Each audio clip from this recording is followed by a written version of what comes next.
Hello everyone, my name is Professor Kakure and I welcome you all to the class for Foundation Engineering. We are studying unit number 1 from the Foundation Engineering is Subsurface Investigation for Foundations. Okay, so in the last lecture we discussed about the cost analysis and the steps in the soil investigation. The different steps like in available information, recognizance, then preliminary investigation and detailed investigation. So, by the with respect to the importance of the project, we will discuss about how much steps we go to further.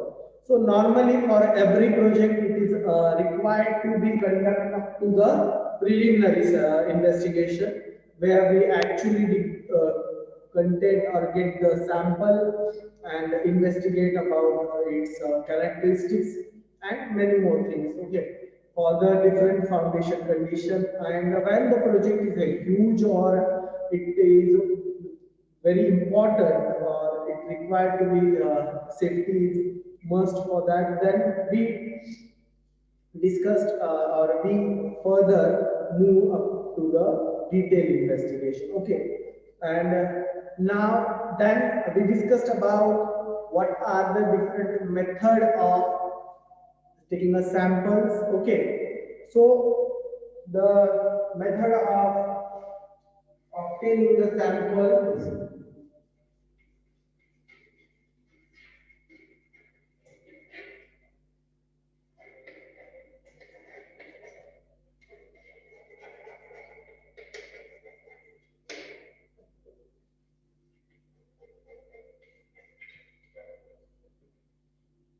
So we discussed about last first method which is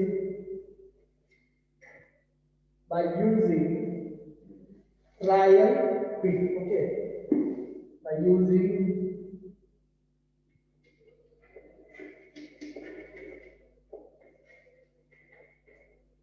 trial pit. So in the trial pit we dig a pit of around the size of depth of 3 to 4 meter and normal size of half meter by half meter or 1 meter by 1 meter. The depth as the depth increases, the width of that particular pit is decreases. So then this pit dig, the sample might be disturbed in the disturbed form, but the surface is in the undisturbed form. So the investigator could jump into it and investigate it thoroughly. So it is the best method or reliable method when the depth for the investigation is restricted up to the 4 or 5 meter. But when it go deep or when investigator being actually investigated through it, the air which is accumulated at a particular surface will compress, and we could say that the available air is very less amount. So when we need to investigate by through the manual method, then we have to provide an exhaust system for the ventilation. Okay. Uh, so that's why the trial is used for the shallow depth, for the deep depth it is not useful. Okay. So the next method for the sampling is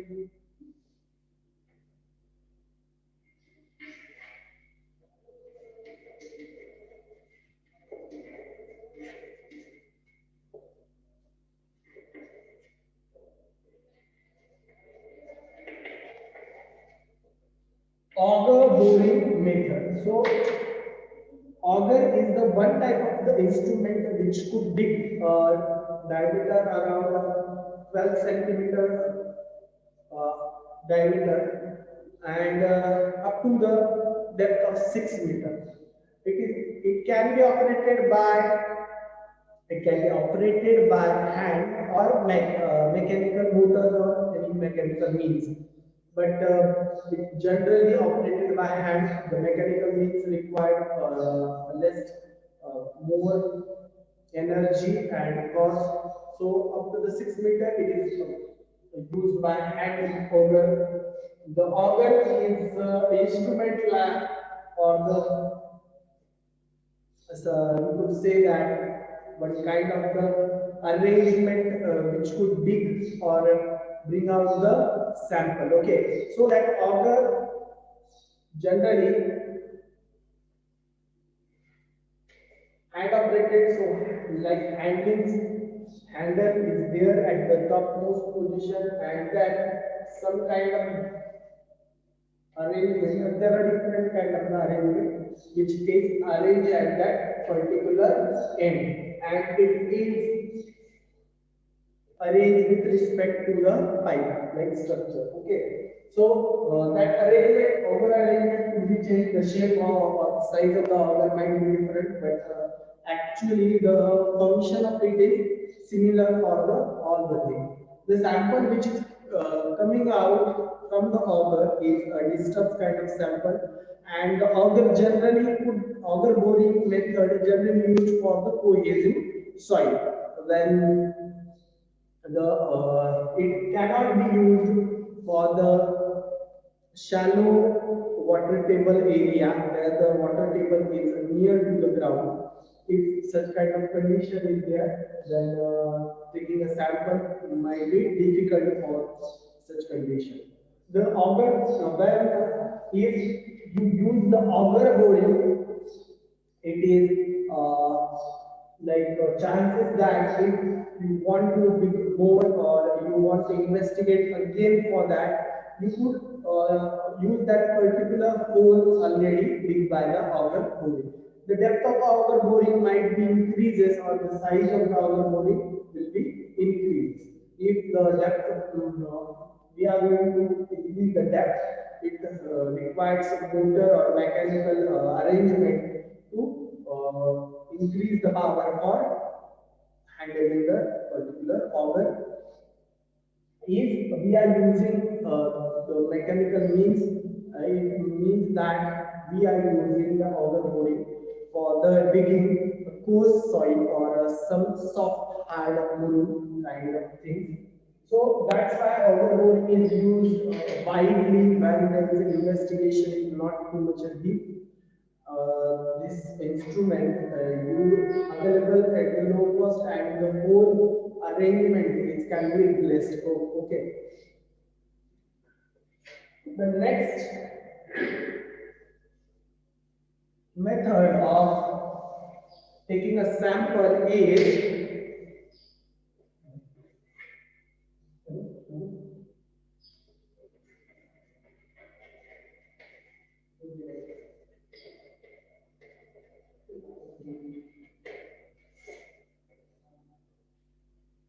wash boring. Okay, so wash boring is the more advanced than the auger boring system. Here you will see that the wash here, it says that this is the whole mechanical arrangement with the too much power, along with chisel like cutting edges, bit the bit with cutting edges, sharp cutting edges, but along with it, the water is used for cutting the particular area. It is used for the sandy soil or cohesive or not really hard, but some amount of soft rock. Okay, like muruk-like structure, wash boring is used. It goes deep and deep with respect to the requirement, but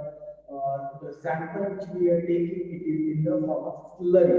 Okay, so the sample which the depth we just compromise the depth, or we analyze the depth with respect to the time and the change in the particular pattern of soil. Okay, so the when we are studying the layer of the soil, we just conduct, we could say that we just must to be observe what kind of a slurry is this, and from that we must to assume what kind of the layer is at the bottom of that particular hole. After digging the hole by the washboarding, we could keep that hole, and by another sampler we could take the sample from the particular hole of that particular site. Okay, so this is the major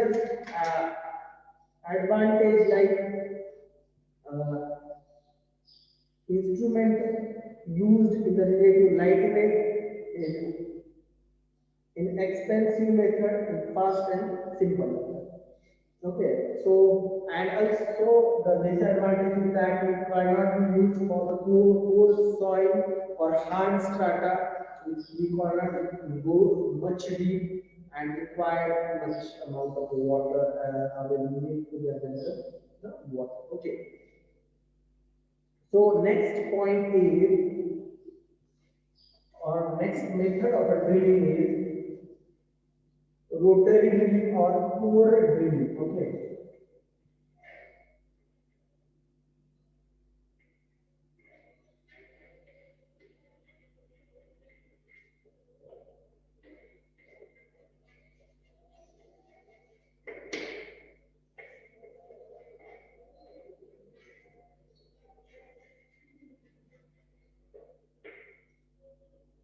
So rotary drilling and core drilling, in this, the name indicates a much more information about the particular drilling. Here the bit is a hollow bit which is used for cutting the ground or cutting the particular rock and whatever it is. So here we can see that the rotary in the sense is the hollow, and periphery contains some cutting edges with the sharp blades. Okay, so it rotates and cut the particular rock or area and take out the sample. So how much deep you go, the hard rock is there. So according to the hard rock, the particular edges is required. It is efficient method to get the undisturbed kind of the sample. They are ground by the, sometimes when there is a hard strata is there, we use a fluid as a lubricant to be cut the edges of particular rock. Okay, so this is the rotary drilling, and the last one is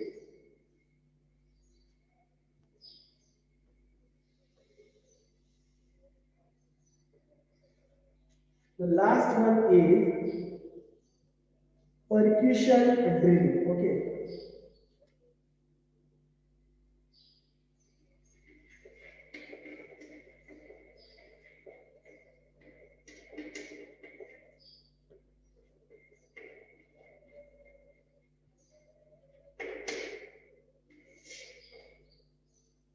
Percussion drilling. So in this particular type of a drilling or type of the method where we are getting a sample of a soil or ground, where percussion drilling is hammering. It is some kind of the hammer type condition where it, by getting up and falling down, just fall around the particular hammer, where the ground or particular the, surface become drag into or convert into the powder form. By applying the fluid or any sampler, we could take out that particular powder form structure. It is efficient and effective, where especially used for making a hole in a rock, boulder, and hard strata, especially for the hard strata. Okay, water is added to the hole if the chisel strikes above the water table. Okay, if the water table is go above the water table, then we have to apply the water to take out that slurry or something else, or sampler is inserted at the particular that spot or hole. Okay, so this is the method which is used for all type of the soil. It's very much useful for boring holes like that of the tube well. Okay, for the tube well we are using this method. Okay, so this is it. These are the methods which we use to take out the sample. In the next lecture, we will discuss about the other topics related to this particular chapter. So thank you for watching our video and keep watching our video.